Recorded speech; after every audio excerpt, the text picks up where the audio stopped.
Assalamualaikum warahmatullahi wabarakatuh.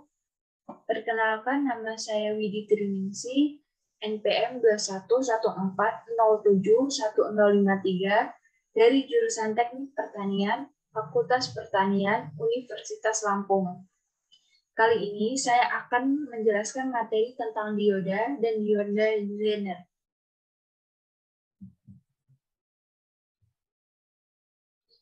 Nah, mungkin masih banyak yang belum tahu apa sih dioda itu. Dioda adalah komponen elektronika yang terdiri dari dua kutub dan berfungsi menyalakan arus listrik. Nah, tadi kan disebutin dua kutub tuh. Nah, dua kutub ini terdiri dari kutub negatif atau katoda dan kutub positif yaitu anoda. Nah, untuk simbolnya sendiri seperti tanda panah dengan garis tegak lurus. Nah, untuk mau tahu mana sih yang katoda dan mana yang anoda, bisa dilihat untuk yang garis tegak lurus ini berarti itu kutub negatif atau katoda.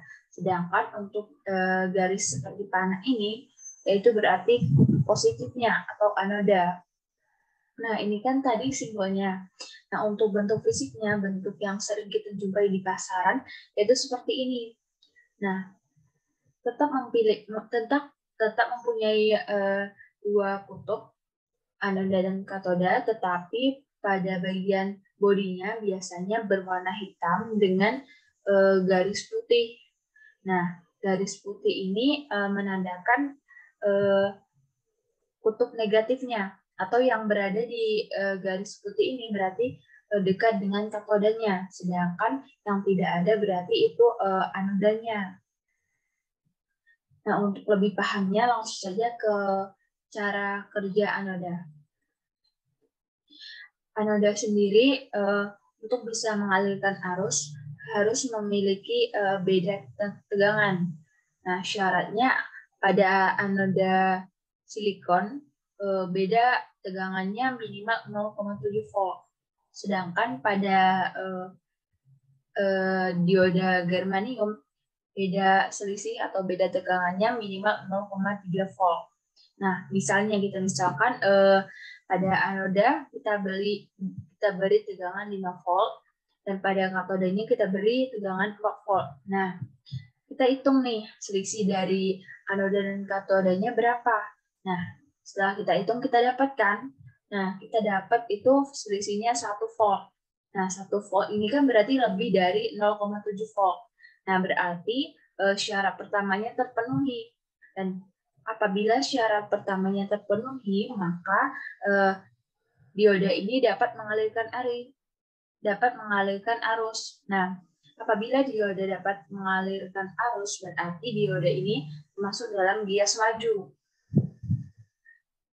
Jadi saya ulangi, jadi untuk anoda yang lebih besar dari katodanya berarti dapat mengalirkan arus atau disebut dengan bias maju. Nah, untuk gambar selanjutnya, kita misalkan pada anoda kita beri tegangan 4 volt, dan pada katodanya kita beri tegangan 5 volt. Nah, kita hitung nih selisihnya. Karena anodanya lebih negatif dari katoda, maka syarat pertama tidak terpenuhi. Dan apabila syaratnya tidak terpenuhi, maka arus tidak dapat dialirkan atau biasa disebut dengan bias mundur. Nah, jadi apabila anoda lebih besar dari katoda, maka arus dapat dialirkan atau biasa disebut dengan bias maju. Sedangkan apabila anoda lebih kecil dari katoda, maka arus tidak dapat dialirkan atau biasa disebut dengan bias mundur. Nah, kita lihat pada rangkaian berikut ini. Nah, di sini sudah diberi keterangan untuk tegangannya diberi 6 volt, sedang dengan ada lampu 6 volt juga. Terus di sini kita lihat ada dioda. Nah, untuk gambar A ini lampunya hidup atau menyala, dan sedangkan gambar B lampunya ini padam. Nah, kenapa bisa begitu? Nah, kita cari tahu nih gimana, kenapa bisa beda bisa lampu A hidup, sedangkan lampu B tidak. Nah, bisa dilihat di sini pada tegangan 6 volt nih, ada arus positifnya ini mengalir ke anoda, sehingga dari tegangan 6 volt ini sampai ke anoda ini, maka tegangannya sama dengan 6 volt. Sedangkan arus negatifnya ke katodanya ini dapat 0 karena itu merupakan arus negatif. Nah, jadi selisih dari anoda dan katoda di sini kan didapat 6 volt. Nah, 6 volt kan seperti syarat pertama tadi, minimal selisih dari suatu tegangan kan 0,7. Nah, berarti 6 volt ini sudah memenuhi syarat, sehingga lampu ini mendapatkan tegangan 6 volt, sehingga dia menyala. Nah, ini untuk gambar A. Kenapa lampunya menyala? Karena selisih tegangan anoda dan katodanya itu 6 volt, lebih dari 0,7 volt. Jadi arusnya bisa dialirkan. Nah, arusnya bisa dialirkan berarti dari tegangan dari power supply 6 volt tadi bisa mengalir ke lampu. Jadi lampu bisa menyala. Sedangkan untuk gambar B, di sini kita lihat arus negatifnya menuju ke anoda. Sedangkan arus negatif kan 0 volt nih. Nah, sedangkan arus positifnya yang bawah ini mengalir ke katodanya. Jadi bisa dilihat di sini bahwa anodanya lebih kecil dari katoda. Jadi kalau anoda lebih kecil dari katoda, maka arus tidak dapat dialirkan, sehingga lampu pun tidak mendapat tegangan. Jadi lampunya tidak bisa menyala. Seperti itu. Nah, kita anggap sudah paham ya tentang dioda. Kita lanjut ke dioda Zener. Nah, dioda Zener ini merupakan salah satu dari jenis dioda. Nah, dioda Zener merupakan dioda yang berfungsi pada tegangan kerja tertentu pada rangkaian reverse bias. Nah, simbolnya tuh hampir mirip sama simbol dioda biasa, cuman bedanya kalau dioda Zener ini dia pada garis tegak lurusnya seperti mempunyai tangan. Nah, yang saya tunjuk dengan kursor ini. Nah, sama aja letak katoda dan anodanya sama, yaitu katodanya berada di garis yang seperti tegak lurus, sedangkan anodanya berada di garis yang seperti panah. Nah, ini kan bentuk ini simbolnya nih. Kalau untuk bentuk fisiknya ini berbeda dari dioda biasa, karena biasanya kalau dioda biasa itu bodinya berwarna hitam dengan garis putih. Sedangkan kalau dioda Zener bodinya berwarna merah dengan garis hitam. Nah, untuk mengetahui mana sih yang katoda sama anodanya, kita lihat. Nah, kita lihat dari garis hitamnya. Garis hitam ini menandakan bahwa arah yang mendekati dengan kutub negatif atau katoda. Sedangkan yang tidak ada garis hitamnya maka menandakan itu kutub positifnya anoda. Nah, fungsi dari dioda Zener adalah sebagai penstabil tegangan DC.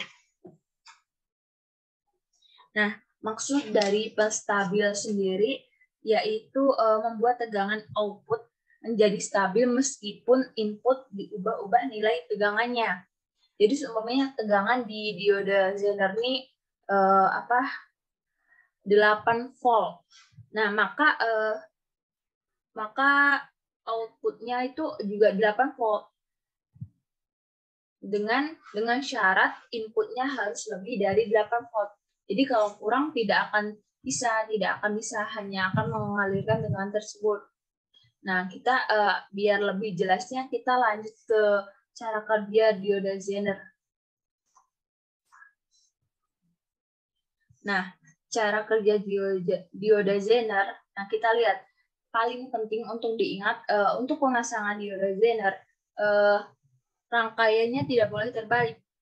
Katodanya harus berada dihubungkan dengan arus yang melewati resistor.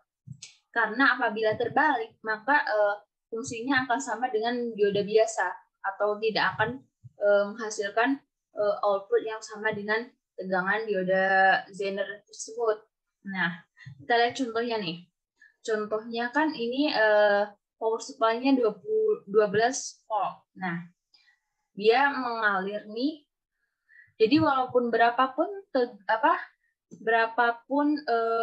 input yang didapat, maka output yang dihasilkan akan sama dengan tegangan yang diberikan yang dimiliki dioda Zener tersebut. Jadi seumpamanya nih, dioda Zenernya mempunyai tegangan 6 volt, maka outputnya juga sama dengan 6 volt.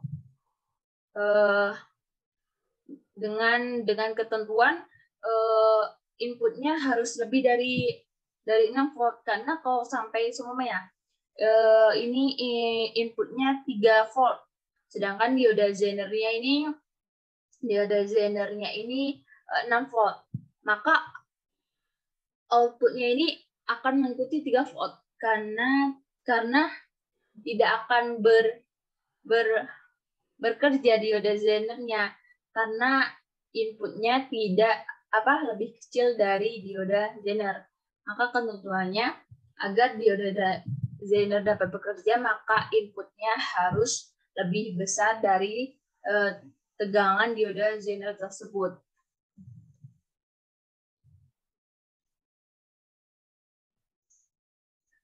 Nah, demikian tadi penjelasan tentang dioda dan dioda Zener. Saya harap sudah mulai paham sedikit-sedikit. Terima kasih. Saya akhiri. Wassalamualaikum warahmatullahi wabarakatuh.